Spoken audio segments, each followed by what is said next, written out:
tool tip for you. So anytime that you use your pneumatic nailer, I don't care if it's a trim nailer, palm nailer, framer, whatever, take and put a couple of drops of oil inside right there. And I don't care if you used it the day before or 10 months ago, a couple drops of oil will keep your nailers running just fine. These are my OSHA approved work boots for the attic.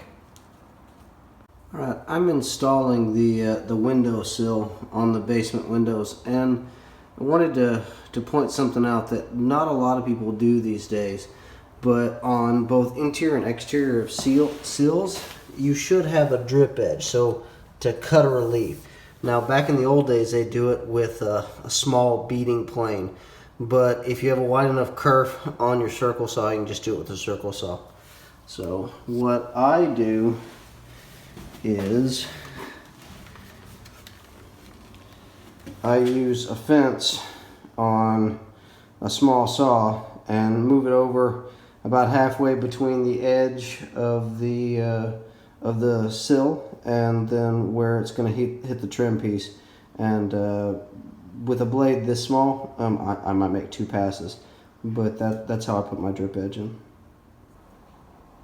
This is that drip groove on the bottom of the seal with a couple passes, and also with a 1/4 inch round over. Now what this does is if any condensation happens on the inside and it runs over, it doesn't run into and under the wall and get behind the drywall. So that's just, it allows a place for the moisture to gather and then drip down instead of back into the wall. Also, this can be done on a table saw as well, instead of using a fence and a circle saw. I just don't have a job site table saw. I just have a table saw in the shop, and so I have to do it with the circle saw. So this one's a perfect fit, other than I put the drip groove on the top instead of the bottom. Dumbass. A couple of other things I do while putting casements on doing windows is I do a 1/4 inch reveal trim block.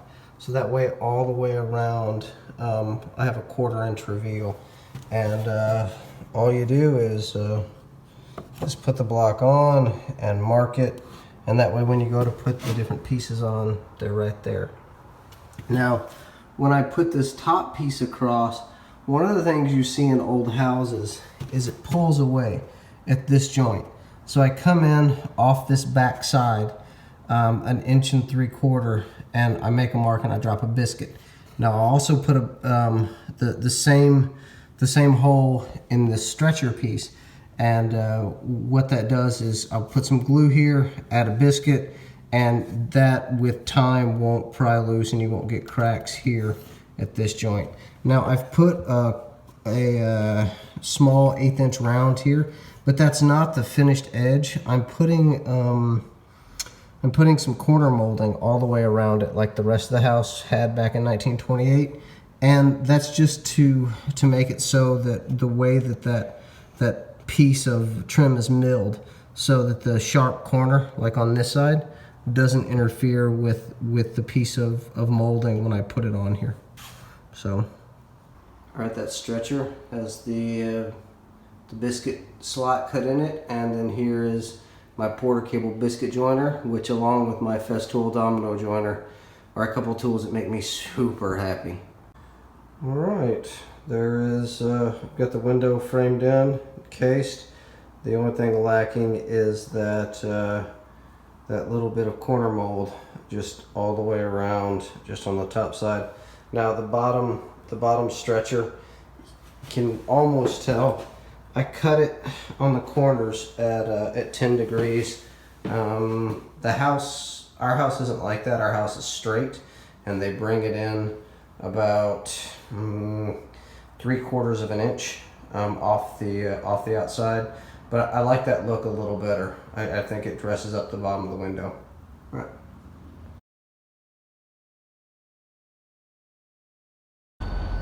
My wife decided we were going to stop by Second Use to pick up maybe a cabinet for the bathroom, and instead we picked up 15 slats of bamboo stair tread already finished, already stained.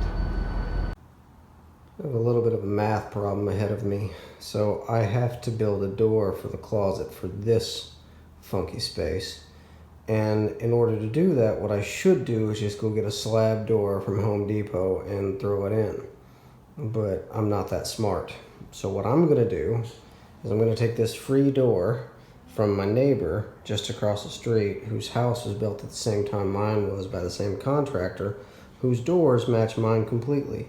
I'm gonna cut it down at that weird angle, and I'm gonna build a door frame around it and put it in, again, that weird ass space, and get it plumb and square and have lots of fun. It's only probably gonna take me a couple days, because that's what I apparently have signed myself up for. Angle cut made care of my Festool track saw. Laser precise. Look at the 90-plus-year-old tight fur grain inside that door. It's a shame there's even paint on it. Look at that.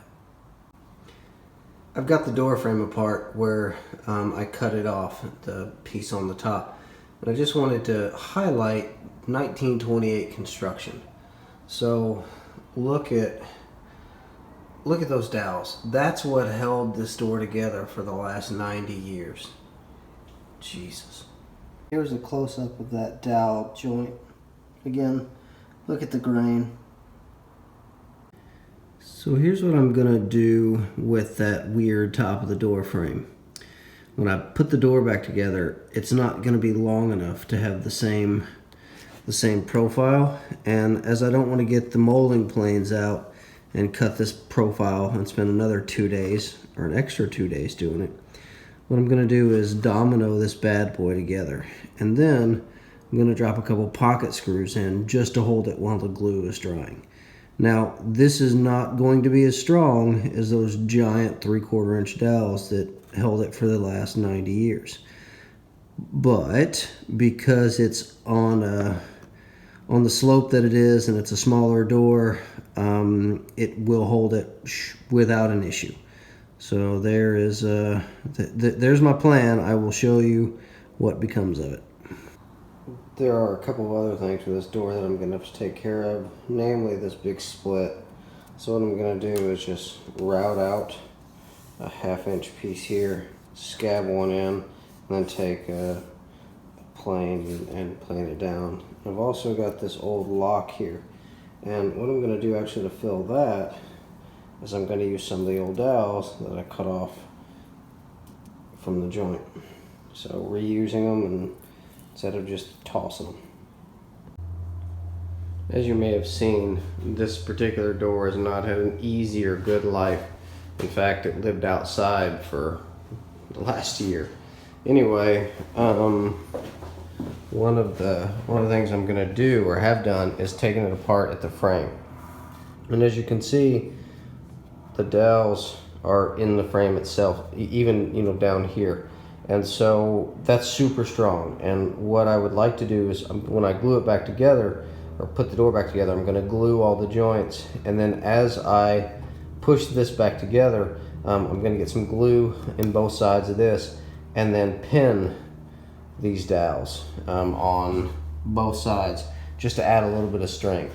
Now, up at what will be the top of the door, I've actually removed the material so it's flush. I don't want to, again, pull out the molding planes and copy this. So I have this piece and I'm going to mount it flush and just a little bit of caulk there because it is a painted door. I'm not going to dowel this. What I'm going to do is put some larger dominoes in, probably 4 of them, and then I'm going to pocket screw on either side. Now, I know there's going to be some questions about me gluing this piece together that stretches across and how it's not going to be as strong and that sort of thing. But understand that it's still going to marry there, and the only part that is really not a solid piece is going to be literally that much of the bottom. So I just wanted to have that continuous molding all the way through. So I'm not I'm not like putting the joint right here in the middle or anything. There's the door, just set in place to make sure that it's plumb with the frame.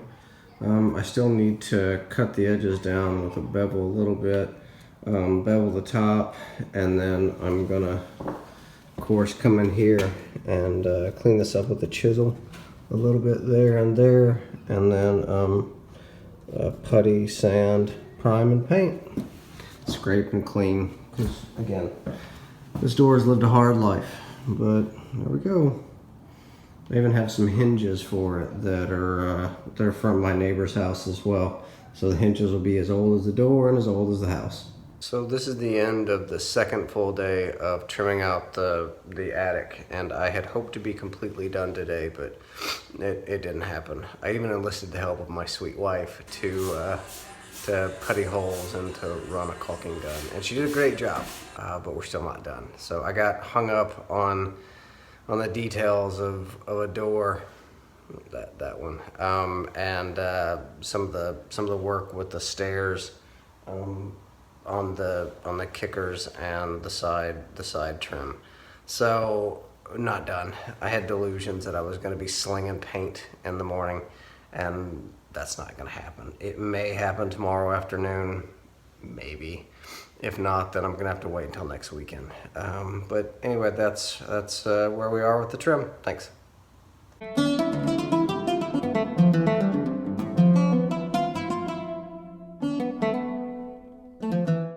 I took a couple of hours out this weekend from slinging trim to carve a wooden spoon for my wife out of some basswood. It's a little thick, but it's for stirring instead of eating. And as you can see, I ended up doing a little feather pattern on the handle. I was told that it's like a magic wand that you eat with, but it'll be more for cooking. I did use a general finish, like food grade finish for it, so that she can use it wherever she wants in the kitchen, and I think it turned out real nice for her.